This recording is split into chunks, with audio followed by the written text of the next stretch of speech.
Welcome to Bluegrass Brooklyn, our podcast all about the music we love, straight from the Bluegrass Borough of Brooklyn, New York. When I know her best, traveling the lonely road with time to reflect on everything she means to me and all that I hold dear. Her memory will guide me home, her heart will hold me. Hello and welcome to Season 5, Episode 3. My name is Liz Wolfe. And I'm Mike Wilner. And today we have an awesome conversation with singer, songwriter, fiddler, band leader, Mike Mitchell. Very interesting guy. Yeah, great interview. Learned a lot. And we continue our exploration of heart-mind music. Today, we're going to help you lose your excuses for not picking up a new instrument or taking a new musical adventure. Liz, very exciting. I hear we've got some big news about you. Yes, very exciting. Next week, I'm going to Nashville because I was selected to be part of the IBMA's Leadership Bluegrass class. And it's a program where they're going to have us learning and communing and being all about how to promote this wonderful music that we love. And of course, I can't wait to bring back all of what I've learned. Pretty amazing people that they've chosen. And I'm very much honored to have been chosen as one of them. All right, let's not underplay this. There's like 25 applicants are accepted out of hundreds, maybe thousands of applications. So really, really proud of you, Liz. That's very awesome. We don't want to overlook also that we're getting a little close to Jam Jersey, right? That's right. So just what I needed, 5 days away from promoting the biggest event of my year. Pretty much hotel is sold out. We're getting a block at a different hotel now just to get that overflow. And we're working on the schedule. I'm ordering the merch and the swag. And you too could get your own Jam Jersey t-shirt. It's just coming together. It's so beautiful. Can't wait. March 20 through 22 in Mahwah, New Jersey. Lovely Mahwah, New Jersey. That's great. Okay, so before we get started, please remember to follow us at Bluegrass Brooklyn. Brooklyn is spelled BKLYN. We're on TikTok, Instagram, Facebook. Also, if you have any comments or suggestions or ideas or just want to give us feedback, please send an email to mike@bluegrassbrooklyn.com. So Liz, anything else? No, let's get started. All right, let's roll.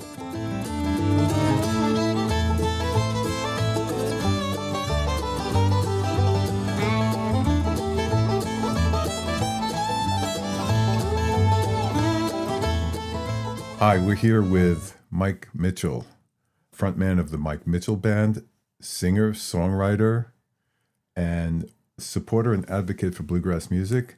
Mike, how are you doing? I'm doing very well. Yeah. Thank you for having me on your show, Mike. Really appreciate you joining. So, first of all, a little context. I got a chance to see, hear, and meet Mike at the recent IBMA World of Bluegrass convention.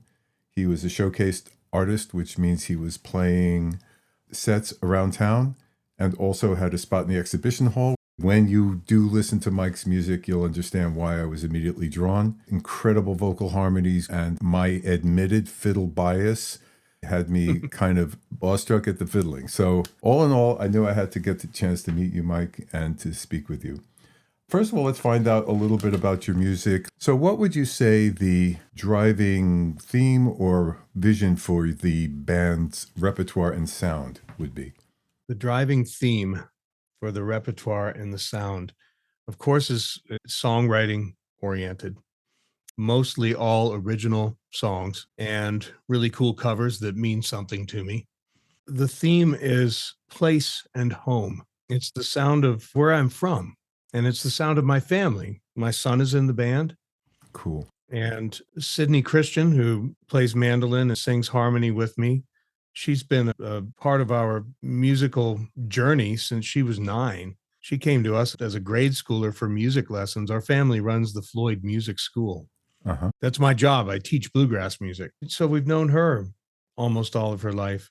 Our bass player, Jared, we've known him since he was 9 or 10 years old. Amazing. So to have these young people in the touring band is just an amazing full circle. I'm just so proud of all of them. It's a different thing than a bunch of touring pros who get together because They love the music and they sound great and what have you, but it's a different thing. It's a family.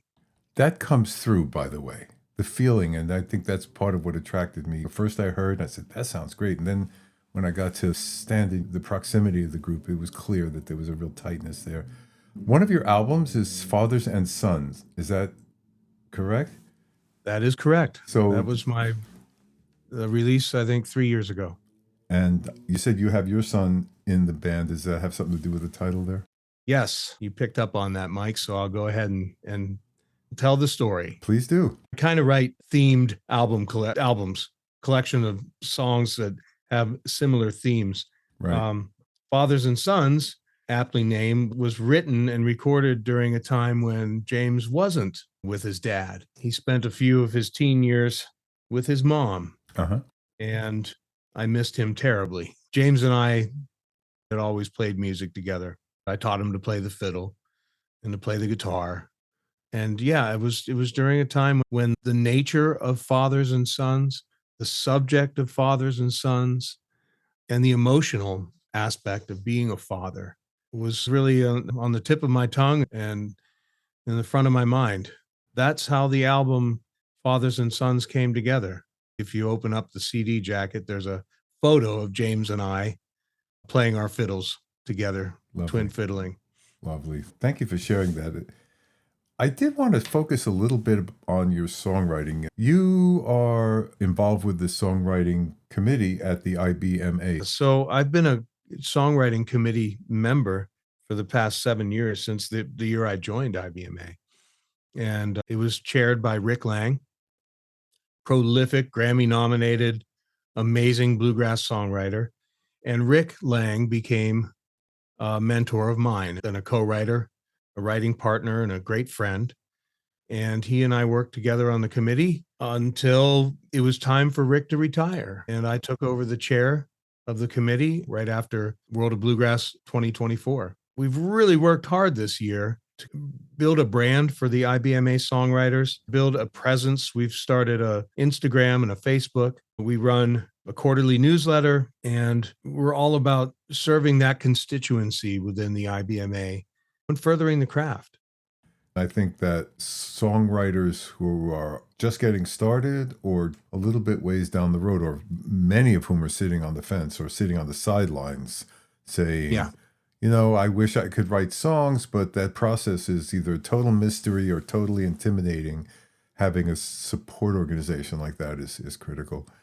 Can I ask you first about your songwriting? Now, is your process, you wake up one day and suddenly there's a song and a tune and you just blurt it out and write it down and there you go? Or is it a crafting process where you say Tuesday from 3 to 8, I will be writing song, and you go through a manufacturing or creation process that is relatively routinized? Yes and yes. Great answer. So as a professional writer, I do have time during my work week that I write, and that's all co-writing. I meet, as you and I are meeting on Zoom, with songwriters from all over the world, and we write together. And then I generally record the demos of those songs and we get them out into the world. And also, if I'm left alone to my thoughts for any substantial period of time, i.e. on a drive, mowing the yard, songs, ideas, and melodies, usually hooks, will come to mind. And I always jot them down in voice memos on my smartphone device. But sometimes if I have enough time in the vehicle or on the mower, I can write an entire song almost. Wow. I guess some things are just never actually done. You're just finished, so to speak, at least for me. How often or how much do you allow yourself to iterate over and over a song? If it's one of my own, I am persnickety and I am fastidious, and I will stay at it until it suits me. And I have other co-writers who have a similar point of view or ethic. I also write with people who are extremely prolific, who bang them out. Yeah. And songs become hit songs also. So there's something to be said for just volume. But for me, If it's one of mine, I take great pains. Mhm. I'll sit on a line. I'll talk about one of my full-time co-writers, Dawn Kenny. Okay. She and I have written more than a couple of hits together. We can be in a 2-hour writing session literally on 1 or 2 lines, Yeah. and we'll take as long as it needs. Do you find they're good at the choruses, she's good at the verses, or is it really just a continuum? When you work with someone, I think when you're crafting with someone, you pretty much find your spots that you're good at. I'm the hook guy. Uh-huh. I come up with those 1 or 2 lines that, make the hook, the memorable line, really into the editing process. Uh-huh. The trimming and the editing and the fine tuning after the thing is written. Dawn takes over melodies. She's fantastic and very fast with melodies and chord progressions. And that's how that one works. Now there's some other writing relationships that I have where I become the melody person. It all depends on what strengths are brought into the room, doesn't it? Yeah, I guess so. I know I never wrote a song in my life, and I was one of the it's mystifying to me on the sideline types. I was sure you had to have had some sort of Zen-like enlightenment in order to be able to conceive. And then one day I was at a concert at some big venue here in New York City, and I needed to use the restroom. And they said, it's over there, but it's gender neutral. I'm like, oh. And I walk in, there's like crowds of young folks, men and women, hanging around, chatting, vaping. And I was like, oh, no, no, no, no, no. I fled, and I'm thinking, I'm an old dog. I'm not learning any new tricks for you. And that was my hook. And I said, that's a song. And I wrote it. And then another. So now I'm not saying I'm good, but I write things that I like and which I enjoy singing and playing. And that's how far I got. But I know that I'll leave a line in and say, I don't like that line at all, but I need something to say here, but I'm not done with that. And I'll just keep fiddling with it a little here, a little there, taking it out, swapping something else in. Yeah, I'm the same way. I'm always asking myself, can I beat this? I beat this lyric. My criteria is fairly rigid, grammatically, imagery. Yeah. I hope that my lyric can be understood 2 or 3 different ways. I'm a commercial writer. I want to reach the broadest audience I can. So I'm always thinking about that. Can I beat this line? And sometimes I'll come back with a co-write, even after the demo, and I'll call the writers back up and I'll say, guys, I think we can beat this. One of the things that strikes me, and I don't know why I have this sense or opinion, is I'll be listening to a song, the lyrics, and there's some words that, in my opinion, just don't go in songs.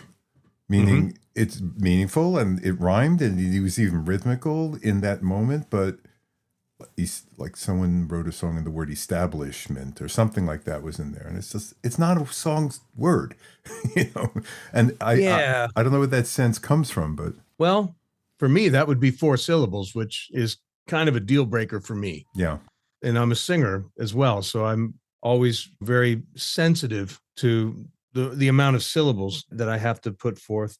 Yeah, just for an example, this morning on my Friday morning co-write, I'm writing a song with, someone from New York, from upstate New York, Sarah Milanovich, who was one of our Songwriter Showcase writers in Chattanooga. And we were writing a song, and what was the word? Oh, the word is different. The lyric is, we're from different mountains and followed different streams, I think is the lyric. And I said to her, do you have your thesaurus handy? We've got to beat the word different. Yeah. We have to find something that means different, but sings better. And on that one, it turns out there is not a synonym for different that flows or that has less syllables. We had to say, okay, we were diligent, we checked it, and we're going to go with the word different. That's how I go. If I can beat anything. And yeah, there are some words that just 4 syllables is really difficult. I face a challenge, which I'm wondering if you have advice. I'm sure I'm not the only one. The tune suggests itself. And from that point on, that is carved in the deepest stone. And no matter what kind of great suggestions I get about how to change or modify or improve the tune, for the first 6 months or a year of doing this, I was like, yeah, okay, no. I just couldn't hear it any different way because that's the way I heard it as I was flowing out the song. That's one of the most challenging parts of songwriting is the melody. Yeah. Super challenging.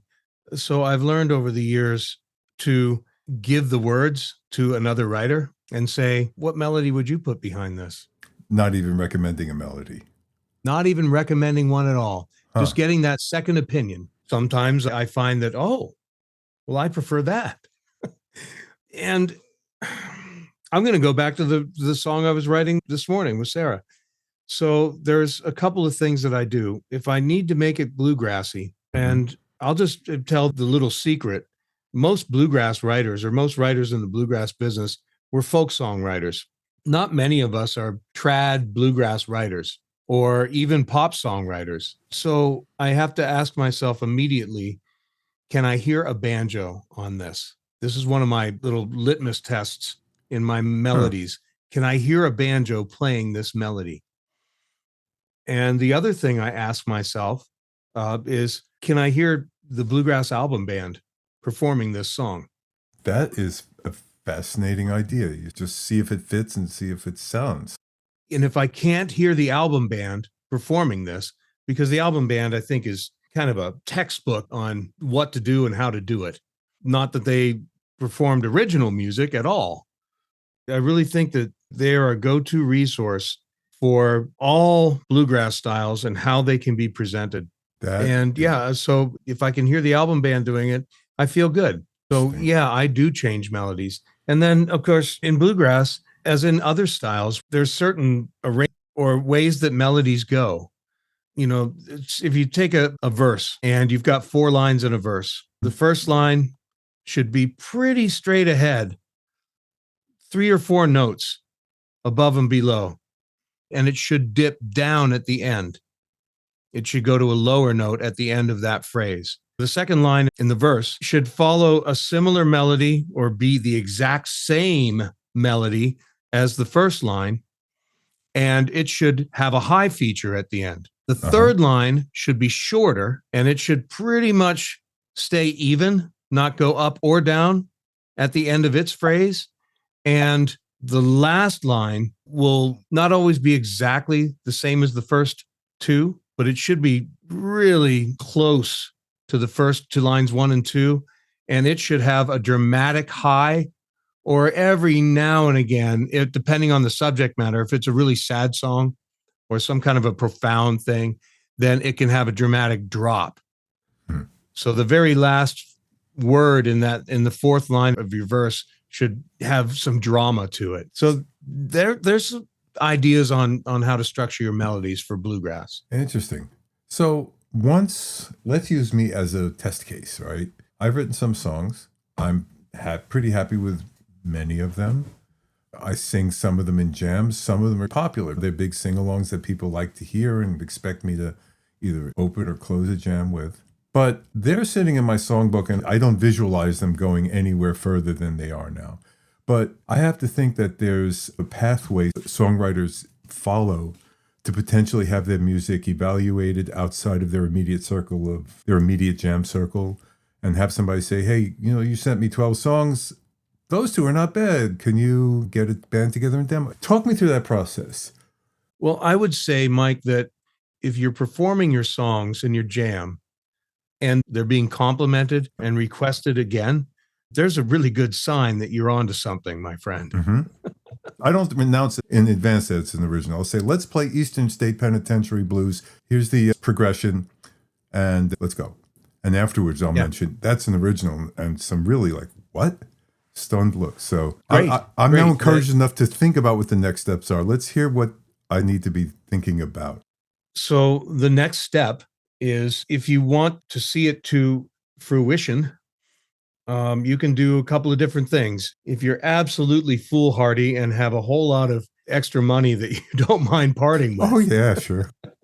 You can do what I did. Yeah. I'm not sure my wife and I or our children would recommend that.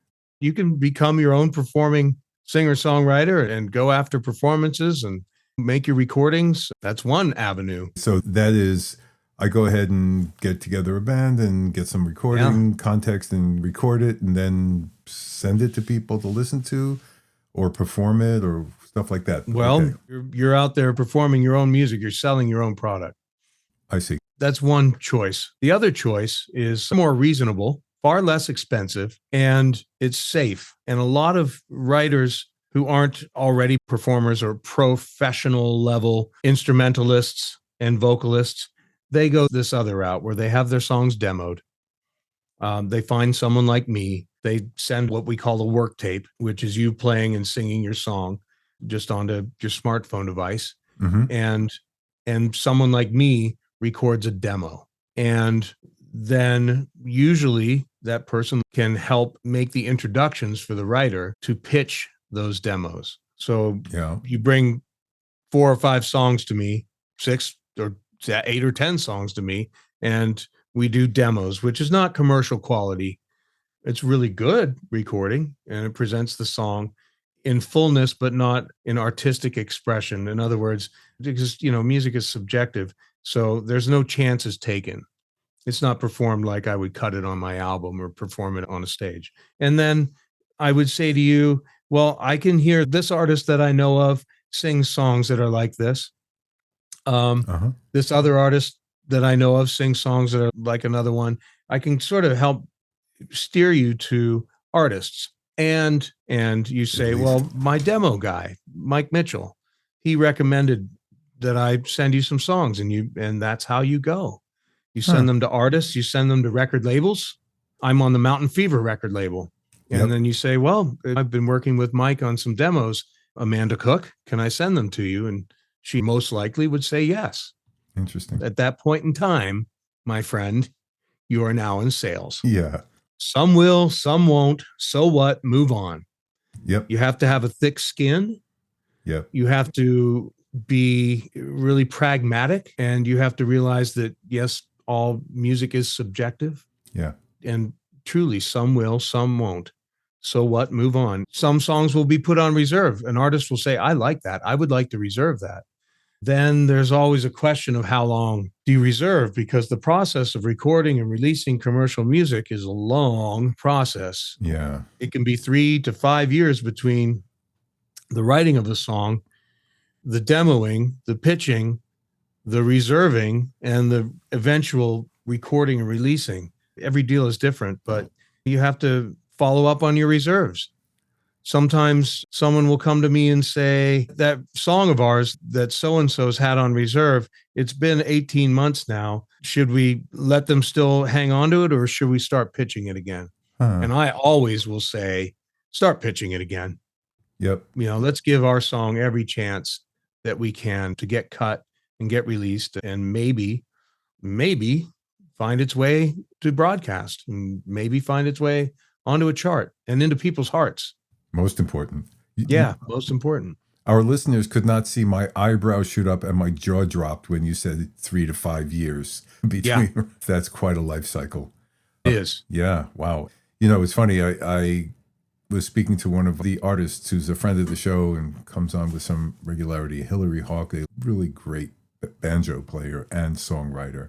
And she put out an album, and she said, I pushed this thing as hard as I possibly could. It came out in a year. I didn't understand it at the time, but now I understand. That is lightning speed for an album to come out. That is, yeah, absolutely. That's lightning speed. Yeah. Might be a little too fast. I'm a firm believer that the tortoise always beats the hare. Well, now that you've encouraged me to go ahead and get my songs out into the world, what do you say to the Mike who is just sitting on the sidelines and doesn't have whatever handle's got to be grabbed to get into the songwriting process? Is there any encouragement or any steps you can recommend to that version of Mike? Yeah, I recommend that they email me at MikeMitchellBand@gmail.com, and they ask to be placed in the songwriting mentorship program that is offered through the IBMA, where they will be paired with a mentor who will give of their time and their experience, and will be able to help them. And mentorship, Mike, I'm all about it. I'm all about it because all the good things that have happened in my performing and recording career have been through being receptive to mentorship.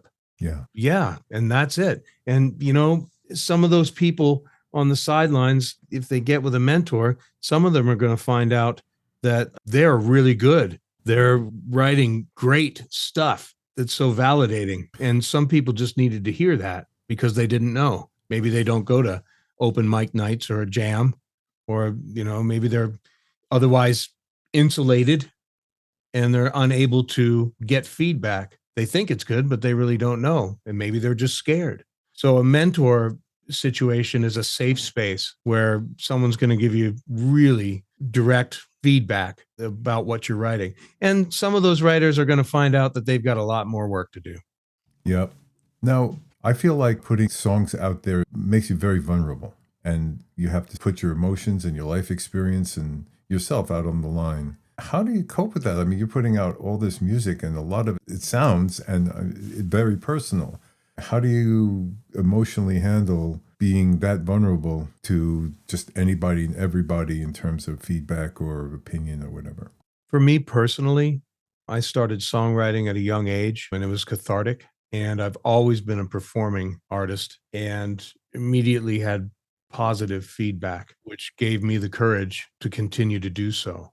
And then I would point to one of my songwriting friends and heroes, Becky Buller, who very recently has recorded and published some really deep personal music and has been not only recognized for it, she was asked to give the keynote address at our convention last year because of it. So I know that if I've got my heart on my sleeve and if I'm putting out an album, if you listen to the album, it's not too far of a stretch to realize this man misses his son. I know that it resonates with people. I mean, it's the human experience, right?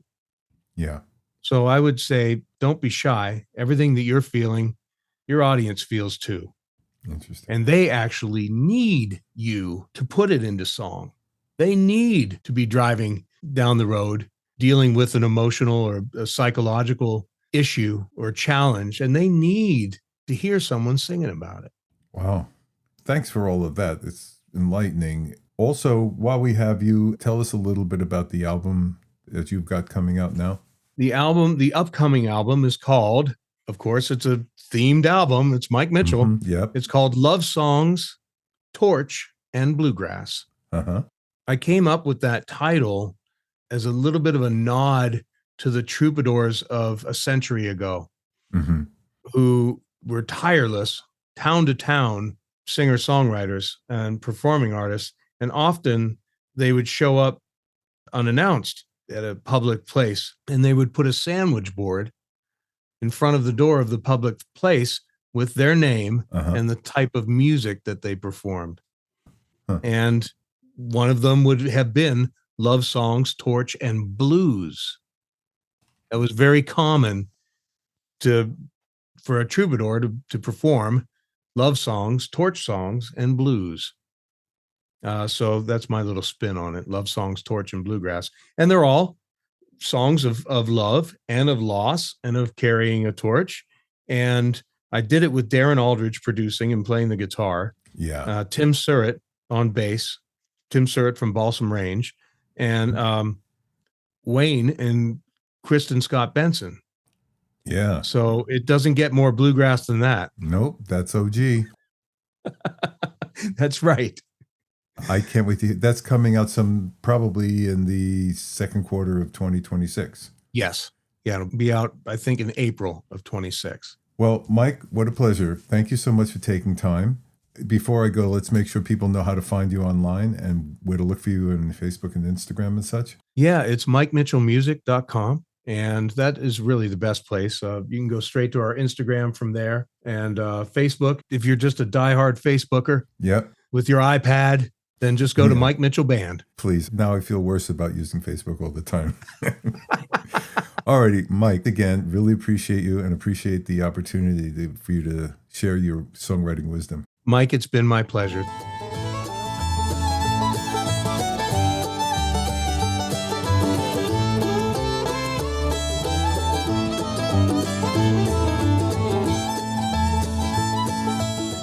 Welcome to the segment we call Heart Mind Music, where we explore aspects of musicianship that are outside of sitting in the practice room or technical preparation for performance, the spiritual and mental work we need to do.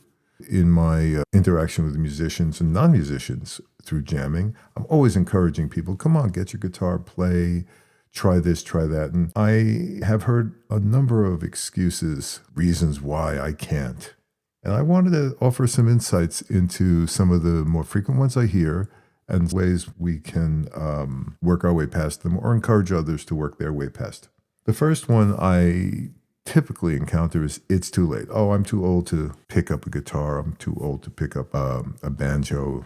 I didn't start when I was 9 years old or whatever. So I want to offer you, first of all, insight into my story. I picked up the fiddle when I was 68 years old. Fiddle is notoriously one of the hardest instruments to learn. And I've been at it for a couple of years now. I have found the following to be true. By following my musical heart to do what makes me feel I'm expressing my music the most is the only guiding principle I can follow. And if that brings me to a fiddle at age 68 or a banjo at age 65 or whatever it is, that's where I need to go. Age turns out to be irrelevant in this case. Let me offer you one other experience I had. I was up at Fiddle Hell, which is a week-long extravaganza of fiddleness. Every conceivable aspect, greatest fiddlers in the world converge there, and we all share our love of that instrument. So I'm getting onto an elevator, and this older fellow with a cane is making his way to the elevator, so I hold it and say, don't rush, it's okay. He gets in the elevator with me, and we start chatting. It turns out this guy's in his 80s. I think he said he was 85 years old. And he picked up the guitar 5 years ago. He's walking around with a guitar on his back. And, there I am, I'm 70 years old. He says, I got 15 years on you. And he's still picking up instruments. And he had a big smile on his face. And he's following his musical heart. So too late, too old. It's focusing in the wrong direction. In fact, age is irrelevant. It's where is your musical heart leading you and making sure you follow it. Here's another one that is very typical. Oh, I have physical challenges. I'd love to play the banjo, but I have physical challenges. Or I can't pick this instrument or that instrument up. Let me draw your attention to the case of Michael Cleveland, who's visually impaired to the point of legal and virtual blindness. And yet he is recognized as probably among the best fiddle players in the world. And what really struck me is I saw a video of him, I don't know, he must have been 11 or something, I don't know, a kid. And he's there with Doc Watson, another example of someone who overcame physical challenges. Doc and he were talking about blindness, and Michael said in his plaintive tone of a young kid, well, I make do with what I got. And there we go. I know people who can't play guitar anymore because literally their hand strength is gone, but they picked up the keyboard. I know people who didn't have the dexterity to really play fast, so they stick to music or breaks that are within their range of physical capability, but not allowing the physical challenges to prevent them from enjoying and playing their music. So there's plenty of people with plenty of physical challenges that have overcome them and who still manage to make music. I really absorb that. I don't let that slow me down. I just realistically recognize limitations and find my ways around them. Here's a good one. I don't have time. I don't have time to play. I don't have time to practice.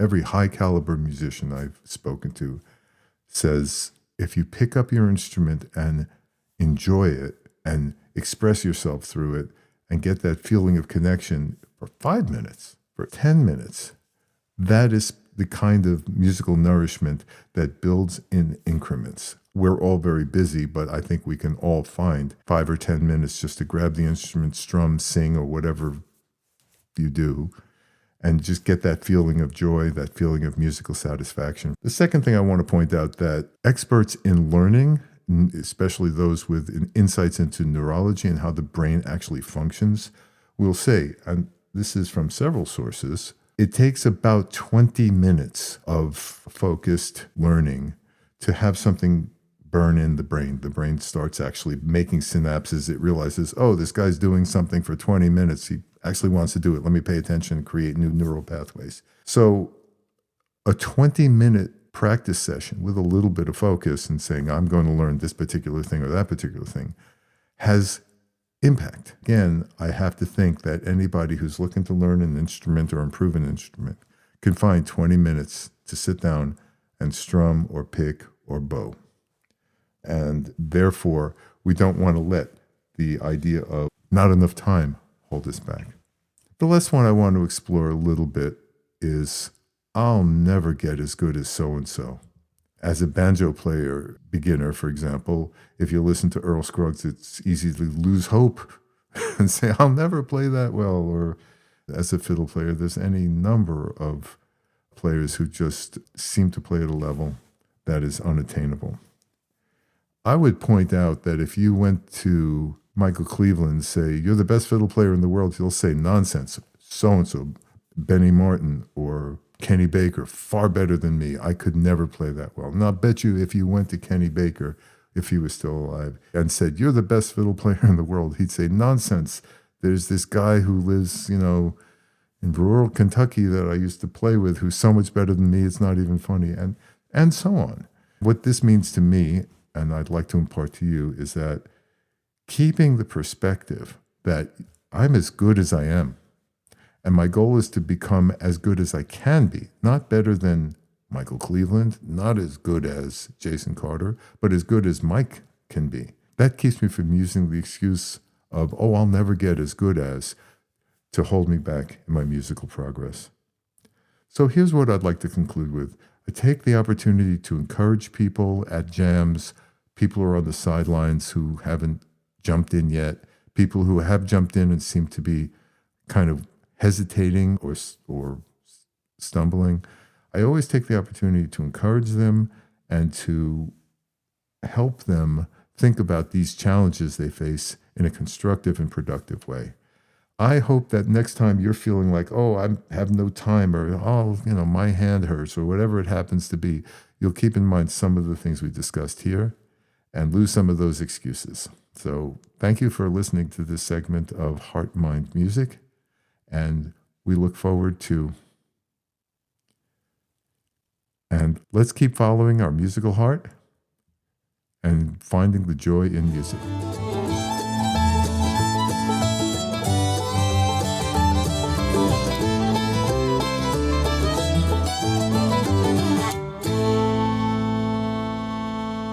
Well, that was a fabulous interview, Mike. And also, I loved your second segment. As far as Mike goes, one thing I loved in listening to his conversation was giving the formula for writing a bluegrass song. It was very specific and very helpful. I haven't attempted yet to write songs that I'm ready to have other people listen to, but I think I'm going to go back and apply that formula to what I'm doing. Time to lose your excuses, Liz. Yeah, I enjoyed speaking with Mike, and it was really very beneficial for me to reflect on all of the excuses and reasons why I can't do something musically, and realizing that the core of it is to follow your musical heart and just don't let things get in your way. And on that topic, one thing that I want to highlight, I am also a business coach. And time management is something that comes up quite a bit in our conversations. But I really want to shift people's thinking from time management, like I don't have time, to priority management.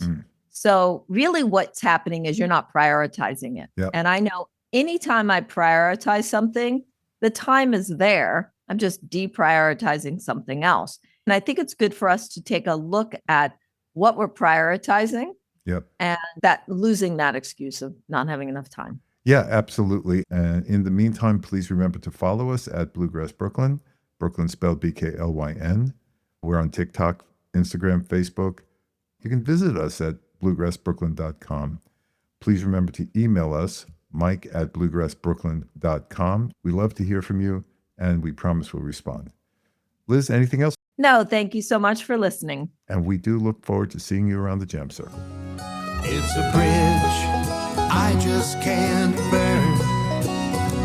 Another lesson I'll never learn.